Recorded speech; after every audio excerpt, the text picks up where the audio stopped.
Hello friends, welcome to South Indian Bites.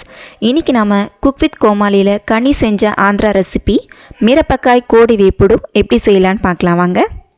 முதல்ல ஒரு paste ready பண்ணிக்கலாம். அதுக்கு 1.5 டேபிள் ஸ்பூன் மல்லி, 1/2 டீஸ்பூன் மிளகு, 1/2 டீஸ்பூன் சீரகம், 3 காஞ்ச மிளகாய் இதெல்லாம் சேர்த்து நைஸான பேஸ்டா அரைச்சு எடுத்துக்கோங்க.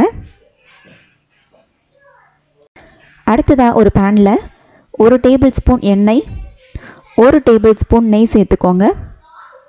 எண்ணெய் நல்லா காஞ்சதும் ஒரு மீடியம் சைஸ் வெங்காயத்தை பொடி பொடியாக நறுக்கி சேர்த்துக்கோங்க. கூடவே 3 பச்சை மிளகாயை கீரி சேர்த்துக்கோங்க. அப்புறமா ஒரு கொத்து கருவேப்பிலை இதெல்லாம் சேர்த்து வெங்காயத்தோட நிறம் மாறுற அளவுக்கு வதக்கிக்கோங்க.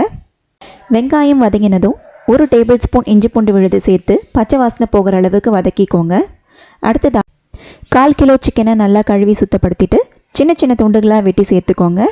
இதை ஒரு 2 நிமிஷத்துக்கு நல்லா வதக்கிட்டு 1/2 டீஸ்பூன் மஞ்சள் தூள், 1/2 டீஸ்பூன் தனி மிளகாய் தூள் சேர்த்து ஒரு முறை நல்லா வதக்கிட்டு கூடவே நாம் அரைச்சி வச்சுருந்த பேஸ்ட்டு இதில் சேர்த்துக்கோங்க.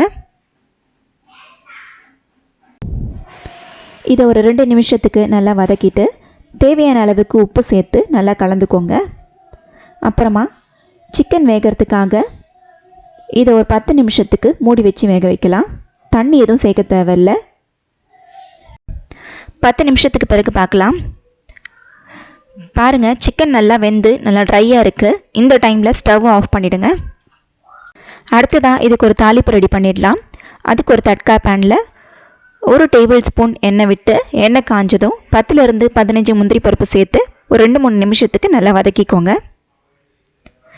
கூடவே 3 காஞ்ச மிளகாய், ஒரு கொத்து கருவேப்பிலை இதெல்லாம் சேர்த்து நல்லா வதக்கிக்கோங்க.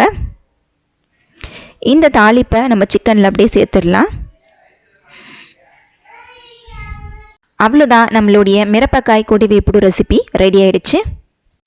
இதை நீங்கள் சாம்பார், ரசம்னு எல்லா சாதத்துக்கு தொட்டு சாப்பிட்றதுக்கும் அருமையாக இருக்கும். கண்டிப்பாக இந்த ரெசிபியை நீங்களும் ட்ரை பண்ணி பார்த்துட்டு எப்படி இருக்குன்னு கமெண்ட்டில் சொல்லுங்கள். வீடியோ பிடிச்சிருந்தா கமெண்ட் பண்ணுங்கள், லைக் பண்ணுங்கள், ஷேர் பண்ணுங்கள். இன்னுமே நம்ம சவுத் இந்தியன் பைட்ஸ் சேனலை சப்ஸ்கிரைப் பண்ணாதவங்க சப்ஸ்கிரைப் பண்ணிவிடுங்க. கூடவே பக்கத்தில் இருக்க பெல் ஐக்கானை அழுத்தி ஆல் ஆப்ஷனையும் கிளிக் பண்ணிக்கோங்க. நன்றி.